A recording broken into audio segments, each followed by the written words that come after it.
मैं जयपुर जा रहा था डॉक्यूमेंट वेरिफिकेशन करवाने के लिए लैब असिस्टेंट के, ठीक है। और यहाँ से अब थोड़ा धंधा भी है हमारे, तो हम यहाँ तो यहाँ व्यापार के पर्पज से जा रहे थे। अंबाला पहले जाना है, हरियाणा, और वहाँ से वापस आते समय बीकानेर से मैं चला जाऊँगा जयपुर, और एक दो साथ में और थे वो आ जाएंगे वापस। अब इसलिए मैं 28 को शायद डॉक्यूमेंट था, मैं यहाँ से 25 को निकल गया था। मेरे साथ विनेश फोगाट जैसा ही होने वाला है, उससे भी बड़ा। अपने लिए जो छोटा काम है वही बड़ा है। बीकानेर से जस्ट पहले जोधपुर से जब मैं निकला, उसके मैं मेरे साथ डॉक्यूमेंट वगैरह, मेरे भाई 28 को डॉक्यूमेंट साथ में लेके गया, 2 बैग लेके गया, एक में कपड़े बिस्तर वगैरह ऐसे, एक में डॉक्यूमेंट्स की फाइल है। डॉक्यूमेंट वाली जो फाइल थी वो मैंने डॉक्यूमेंट वगैरह लेके ऊपर रख दी, ट्रेन के अंदर जा रहा था, ट्रेन के ऊपर वाले में रख दी, और बिस्तर वाला कपड़ा वाला मेरे पास में था बैग। जोधपुर से पार निकला, आया पीपाड़ सिटी, मेड़ता सिटी, मेड़ता से आगे नागौर से जब निकला तो देखा तो बैग उसके ऊपर देखा था ही नहीं, डॉक्यूमेंट्स वाला बैग वहां से गायब हो गया। ये सच्ची घटना है। मैं नोखा के पास गया, तब मैंने देखा है, मैंने चार्जर कहाँ है, मोबाइल चार्ज करना है, चार्जर देखा तो बैग है ही नहीं। मेरे भाई साथ में थे, चाचा जी साथ में थे, पूरी ट्रेन का डिब्बा बोगी इधर कंगाली, बैग कहीं, पूछा इधर कहीं बैग नहीं। वो बैग मेरा डॉक्यूमेंट्स वाला नागौर रेलवे स्टेशन पर किसी व्यक्ति ने उतार लिया। अब परसों मेरे डॉक्यूमेंट वेरिफिकेशन है, डॉक्यूमेंट सारे गुम हो चुके हैं, यहां तक कि आधार कार्ड और बटुआ भी साथ में, कुछ भी नहीं पास में। मैं भारत का नागरिक भी नहीं बसा, सच बात में।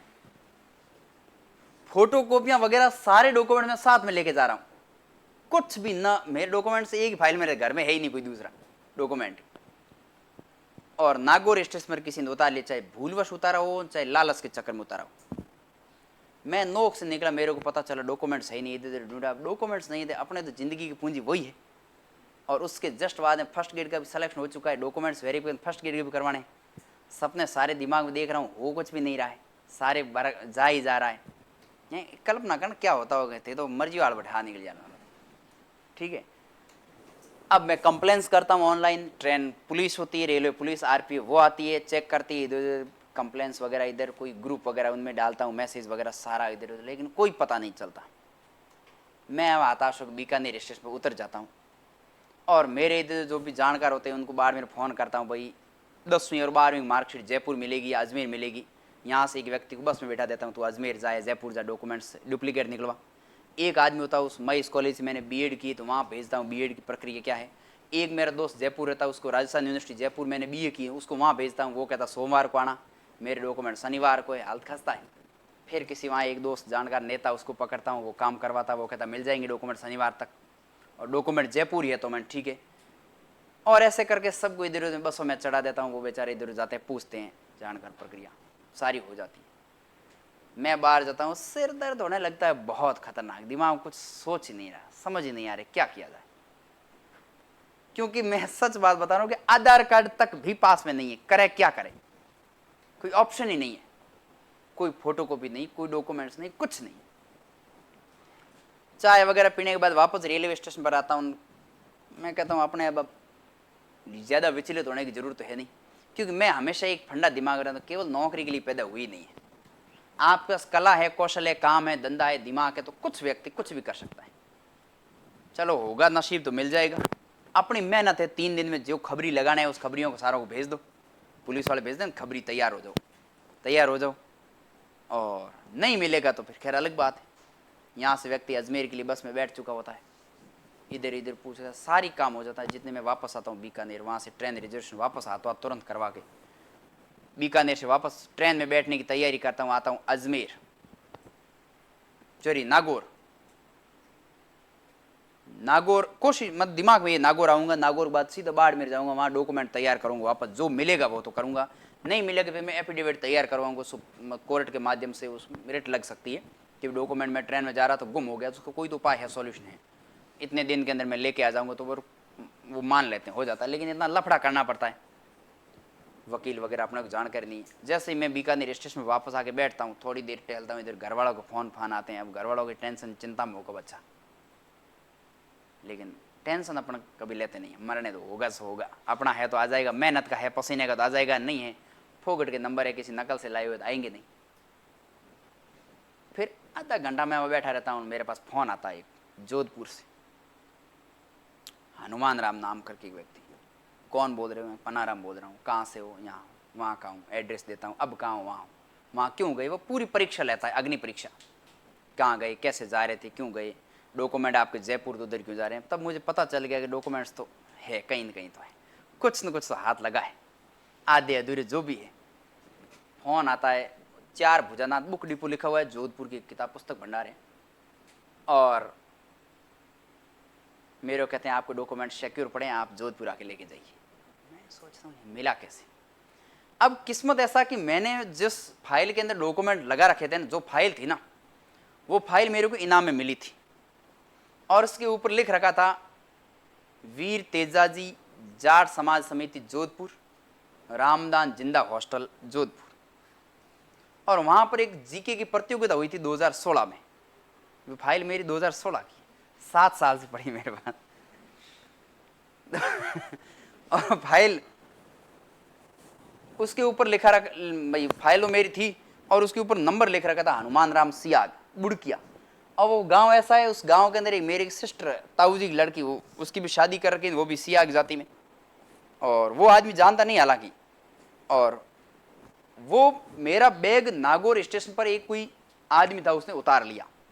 उसने उतार के नागौर रेलवे स्टेशन बाहर निकलते समय टैक्सी स्टेशन बने होती है, टैक्सी के स्टेशन पे जो कोई बबूल है, उस बबूल की झाड़ियों में चलते समय उसने फेंक दिया बैग को। अब आज डॉक्यूमेंट नहीं संभाले तो अपने तो काम के है नहीं। अब एक टेम्पो वाला, एक भला आदमी, कोई 55-60 साल का आदमी, कोई मुस्लिम व्यक्ति था। कई लोग धर्म की बात करें तब ये मैं उनको विशेष रूप से नाम लेके कहता हूँ, मेरे लिए तो फरिश्ता और भगवान था।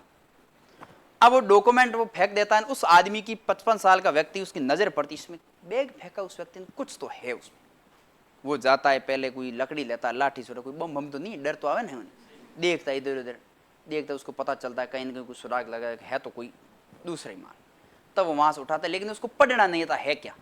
फाइल खोलता है, अंदर सारे कागजात है, उसको पता चल जाता है तो कोई पढ़ने वाले का। निकालता है बटुआ, उसके अंदर कुछ 1000-1500 रुपये ऐसे छोटे, वो आधार कार्ड वगैरह मिलता है, उसको पढ़ना नहीं आता है। वो एक लेडीज महिला जा रही होती है, उसको कहता है इसको पढ़ो, इसके ऊपर फोन वगैरह, मेरे नंबर उसमें फॉर्म में लिखे हुए, लेकिन उसको मिला नहीं। अब उसने कहा इस व्यक्ति को दे तो दे कैसे वापस।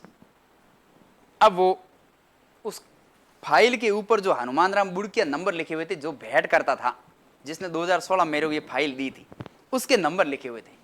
और वो उस नंबर पर फोन करता है कि एक पन्नाराम नाम का कोई लड़का है, खरताराम पिताजी का नाम है, ये डॉक्यूमेंट्स है, वहां का है नहीं, इसकी कोई फाइल है, डॉक्यूमेंट्स या बैग किसी ने फेंक दिया। अब कितनी सजगता उस व्यक्ति की, उस हनुमान राम की, कि उसने 2016 में जब हमें इनाम दिया था ना, तब उसके एक पुस्तक भंडार है, उसमें ई मित्र, वो साथ में कंप्यूटर वगैरह, उसमें डाटा सबने फीड कर रखा है, किस किस को मैंने इनाम दिया है, और सामने मोबाइल नंबर भी है, और नाम वगैरह पूरा एड्रेस सामने है। अब जैसे ही उसने कहा कि पन्नाराम, नाम पन्नाराम सर्च किया, नाम सामने आ गया, मोबाइल नंबर से, मेरे मोबाइल नंबर बहुत पुराने हैं, शुरू से ही वही है मोबाइल नंबर, सारा पूरा एड्रेस आ गया। उसने मेरे को फोन कर दिया, कहाँ हो। अब 2016 की फाइल के माध्यम से मेरे डॉक्यूमेंट मिले वापस। फिर उसने, मैंने कहा डॉक्यूमेंट्स है का, तो आप नागौर स्टेशन आगे उतर जाना। मैं नागौर स्टेशन उतरा, रात को 9:30 बज चुके थे। अकेला आदमी था, अकेला ही था, थोड़ा अनजान एरिया में होते हैं, थोड़ा डर भी लगता है, थोड़ा विशेष रूप से। अब थोड़ा रेलवे स्टेशन पर नहीं, गुंडागर्दियाँ ज़्यादा थोड़ी। वहाँ उतरे, वहाँ उतरते एक आदमी खींवसर का बेनीवाल मिल गया, कोई हनुमान का कोई भतीज था। बेनीवाल खींवसर का वही दोस्ती। फिर उसका आदमी को फोन आया कि आपको यहाँ से खरनाल जाना है, आपके डॉक्यूमेंट्स वहाँ चले गए। क्योंकि जो टेम्पो वाला था ना, उसने कहा कि भाई कोई आदमी, उस हनुमान राम को बोला कोई आपका आदमी हो तो भेजो, मेरे तो टेम्पो है, मैं तो सवारी इधर उधर लेके जाऊंगा, कोई आदमी हो तो भेजो, मैं डॉक्यूमेंट दे देता हूँ आपके। तब वहां से खरनाल से एक धोलिया जाति का एक जाट था, वो वहां से आता है, राजस्थान जोधपुर यूनिवर्सिटी में पढ़ता है, छात्र नेता था। वो वहां से आता है, डॉक्यूमेंट्स अपने साथ लेके धोलिया वहाँ खरनाल चला जाता है। मेरे रात को 11:30 पौने 12 हो जाती है।